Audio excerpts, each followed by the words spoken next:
Good afternoon, Trinidad and Tobago. I'm Rishi Harry Nanan. C News is live at noon. And I'm Mr. Mohammed with sports. Topping the news at this time, Southern Division police officers and officers of the anti-kidnapping squad are investigating the discovery of a woman's body in a forested area in Bunsey Trace Pinal Rock Road. C News understands the discovery was made at around 7 a.m. Officers say they received information that took them 3 miles into the forested area where the body was found. It was partially decomposed. They are still in the process of identifying the body. Now we will have an update for you on this as the information comes to hand. Member of Parliament for Oropouche East, Dr. Rudal Munilal, has now lashed out at the Prime Minister for what he said was scandalous statements made in the Parliament. During a debate in the lower house on Wednesday, the Prime Minister said the officer who would have taken the pictures of the 2 children, said to be those of the Attorney General, and to have publicized it as part of the work at the Camp Kumoto, would have breached a level of security and has created a threat for them. However, Dr. Munilal told C News the pictures were not taken by any regiment officer. Sent or gave me those images. Those images were first posted on Facebook last October, and someone saw it and took it off of Facebook. It was posted for 1 day and then hastily removed, so that the Defense Force officials never released or leaked any photograph, and it is scandalous that the Prime Minister condemns them without an iota of evidence. The Defense Force on Wednesday issued a statement saying it traditionally provides close protection to national strategic leaders. It confirmed that the Attorney General and his family have been invited in the past to one of its bases where they were exposed to some scenarios. But for security reasons, the Defense Force was unable to go into the details about the type of training that was undertaken in this regard. Dr. Munilal said, based on the photos, this was no training exercise. You can see you don't train children with high-powered machine guns. And apart from that, the Army doesn't train civilians. It's a breach of the law to put firearms into the hands of a civilian. That's a breach of the law first and foremost. And the Army and the Defense Force has no authority to suspend the criminal law. And that, I think, is the fundamental issue here. Training involves talking and giving tips on security and so on. It does not involve firearm training to civilians. Now, earlier today, former Minister of National Security Gary Griffith said if the person who took the picture of the 2 holding the firearms at a secured shooting range is a soldier, he should be dismissed immediately. One idiot, one foolish soldier or someone took a photograph and then sent it. That is a major security breach. You have now taken a photo in an enclosed environment, a secure area. You have now shown the criminal elements the type of weapon that is used by the law enforcement agencies to secure an Attorney General or a Prime Minister. And so, rightly so, that individual should be found and should be dismissed.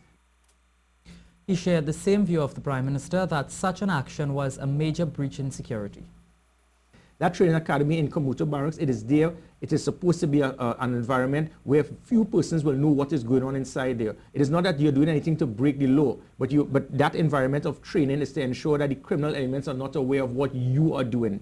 And again, in an environment like that, photographs should not have been taken. The body of Curtis Pear has been found in tank number 7 at Trinidad Tank Farm in Point Fortin, days after he was reported to have jumped into the said tank. It took the company over 5 days to drain the tank to retrieve the body. It was found shortly after 2 p.m. yesterday. An autopsy is expected to be carried out today. Petrotrin has commenced a review of security arrangements across its operations.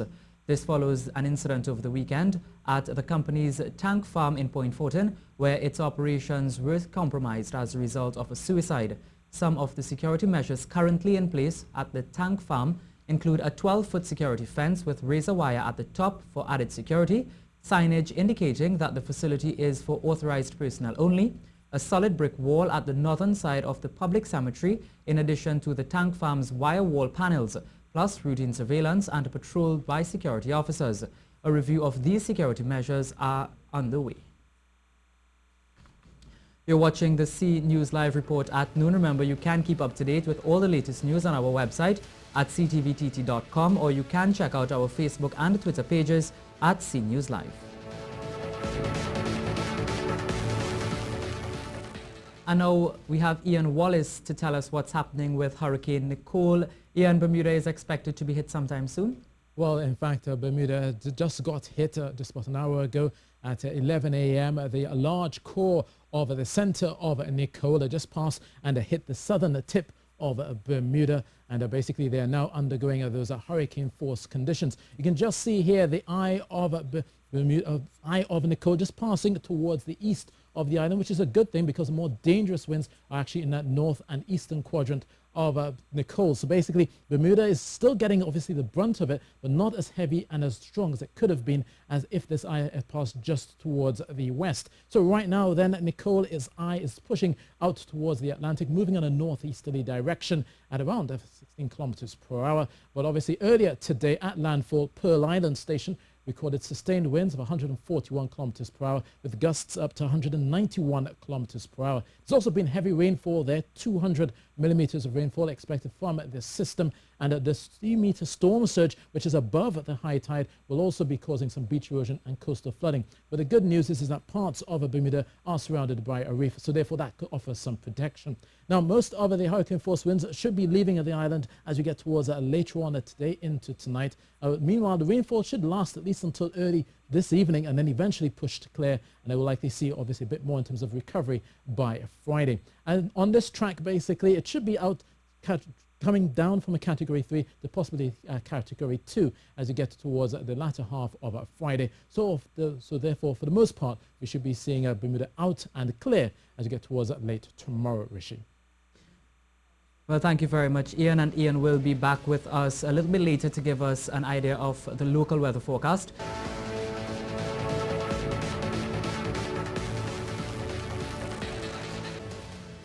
You're watching the C News live report at noon. The Bankers Association says there are messages circulating on social media purporting to indicate ways in which to avoid your ATM PIN being compromised by putting it in backwards. However, it says this is false information. BAT, in a statement, says if you put your number in backwards, there will be several challenges, including the police response time to the alert, which could be a major concern, as well as incidents of false alarms will be difficult, and there is a cost to implementation and maintenance. However, it said customers can protect themselves at ATMs by being mindful of their surroundings and looking out for suspicious-looking individuals. Customers are also advised to use ATMs in high-traffic locations. They say if there is need to use ATMs at night, ensure that the surrounding area is well lit. Always shield your PIN when conducting ATM transactions. There have been 3 child marriages for the year so far. This from attorney at law and co-director at advocacy group Omantra, Khadija Sinanan. Speaking on CTV's Good Morning Trinidad and Tobago, she said this issue has to be addressed as there are many disadvantages to the young woman. That it's not children being married, it's teenagers. It's teenage marriage, and it's a cure to teenage pregnancy, which is both patently untrue and equally dangerous, because these marriages create and sustain cultures which trap girls in a cycle of violence and poverty. Very often they don't complete their education, they don't have access to sustain themselves financially, and it's a challenge.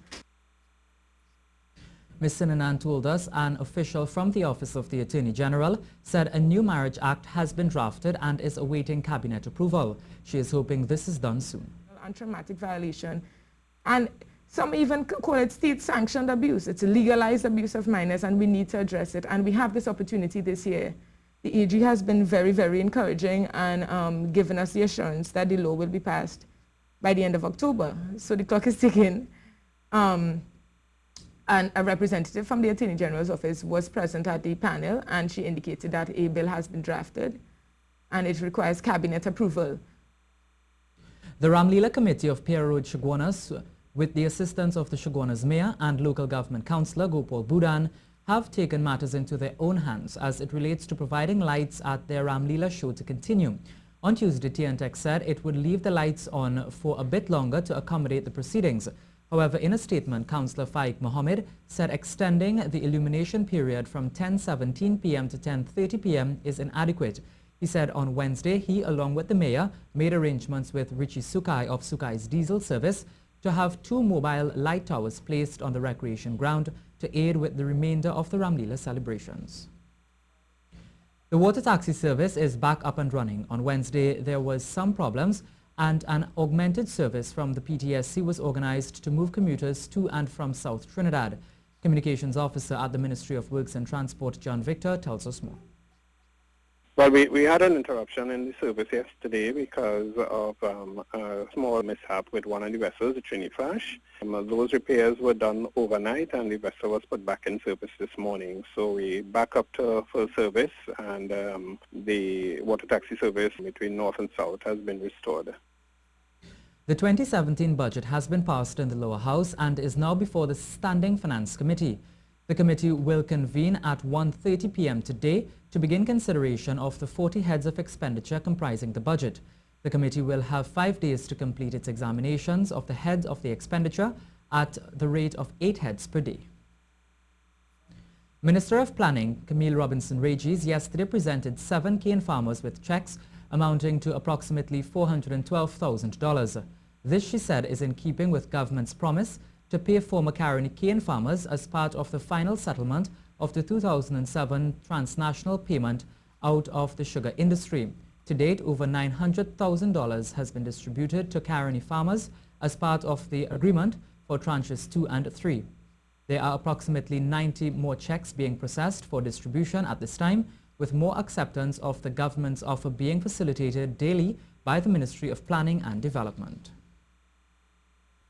Well, we have sport now with Nasira Mohammed.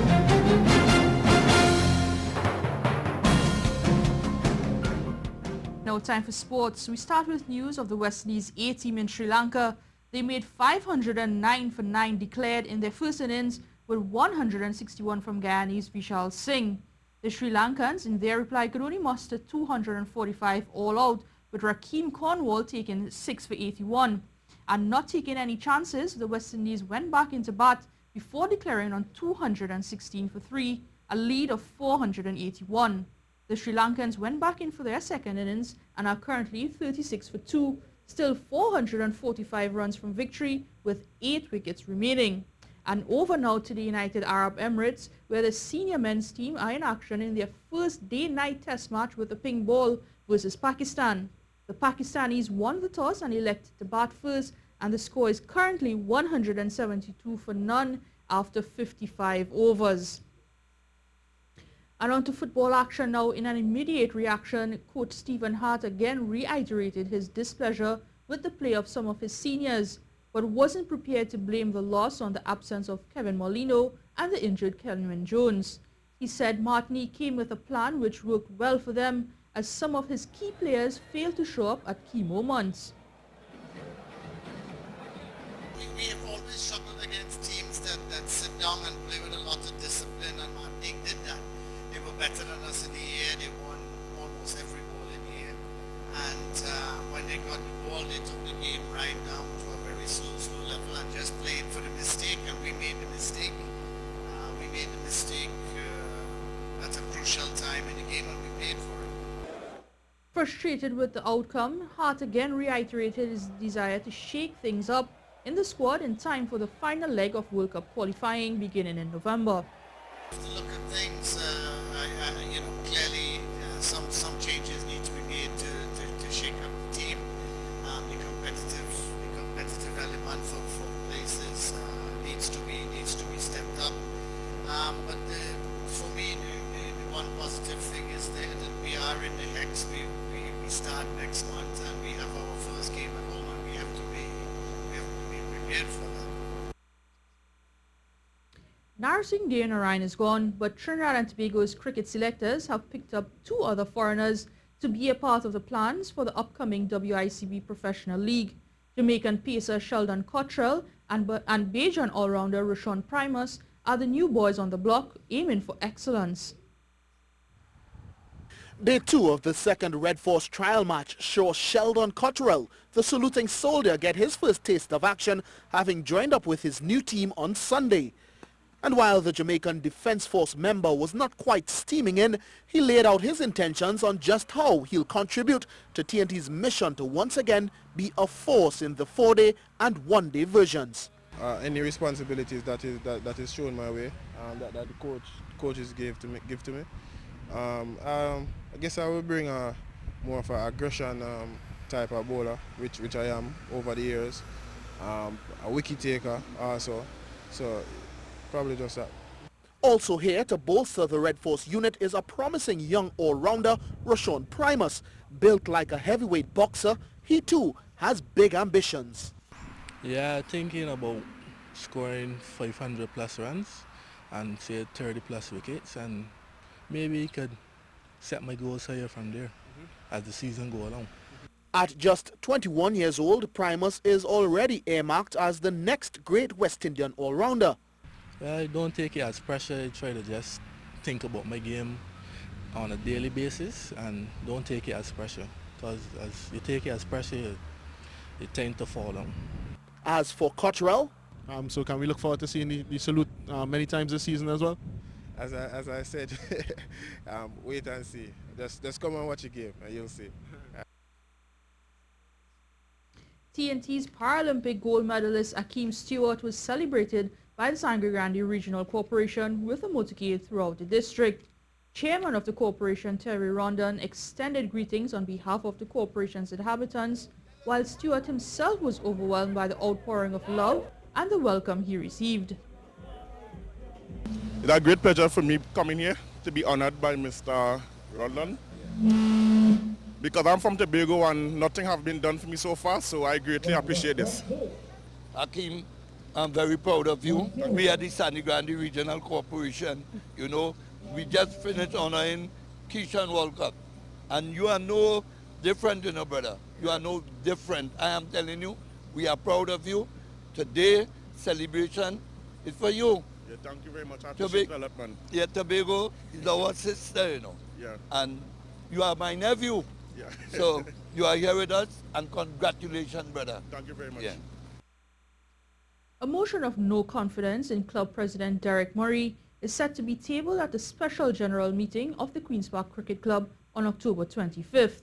Murray is confident of holding on to his post, even though there are a number of persons in the club keen to see him removed.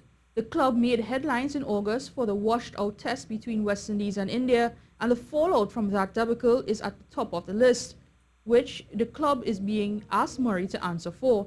According to the club's bylaws, Murray is under threat for being unable or has failed to provide the kind of leadership required, resulting in a loss of confidence. And that was your sports for today.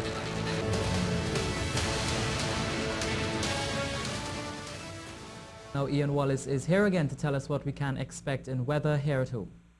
Well, that's right. Across Trinidad and Tobago, we've been seeing quite a bit in terms of those clear skies. But first of all, just across in Bermuda, Nicole made a landfall at about 11 a.m. and is likely to begin to affect the islands, continue to affect Bermuda as we go through this afternoon. And obviously, our prayers are with them. But right now in Trinidad and Tobago, mostly settled weather, a high of 34 degrees Celsius right now at Piarco and 31 at Crown Point. We'll likely see in terms of the cloudiness beginning to build, especially towards the latter half of the afternoon. A few brief showers expected in Tobago and into Trinidad, a high in Tobago of 32 degrees Celsius. Meanwhile, in Trinidad, we should be seeing a high of 34 degrees Celsius. Conditions will definitely clear as we go towards the latter half of this evening overnight as we lose the daytime heating, and a low expected around 25 degrees Celsius.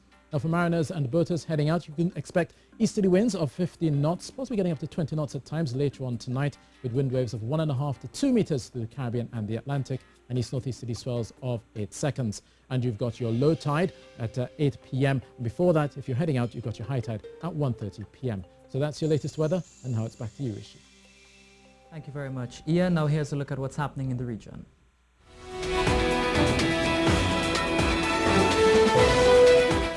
The latest advisory from the National Oceanic and Atmospheric Administration has confirmed that Nicole has strengthened into a powerful Category 4 hurricane.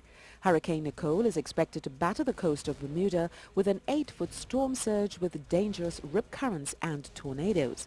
Bermuda International Airport has already reported sustained winds of 43 miles per hour with strong gusts of 62 miles per hour.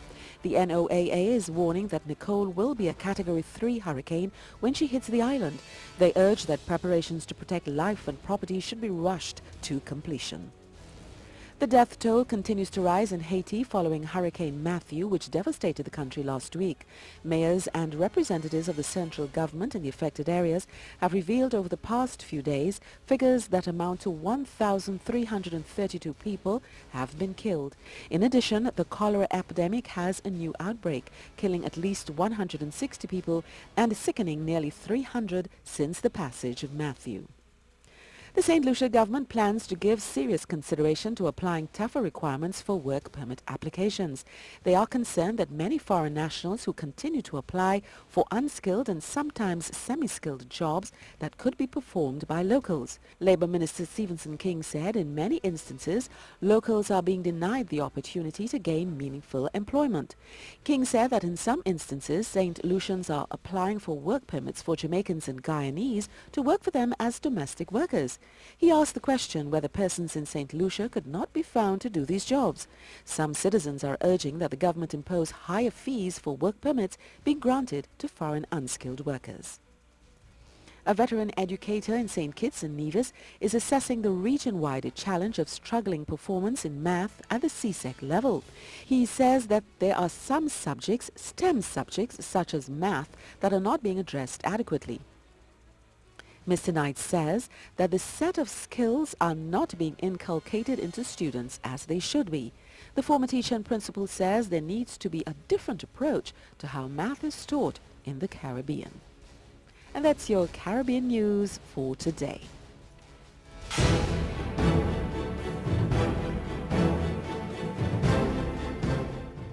And on the international front, Apple has fired a number of employees at a store in Brisbane, Australia, amid allegations they shared photos of female customers and colleagues.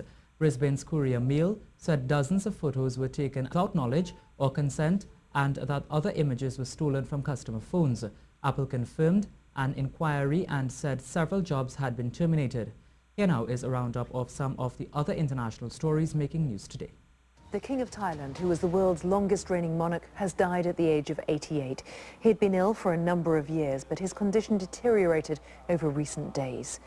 Crowds who'd been keeping vigil outside Bangkok's Siriraj Hospital howled with grief and consoled each other.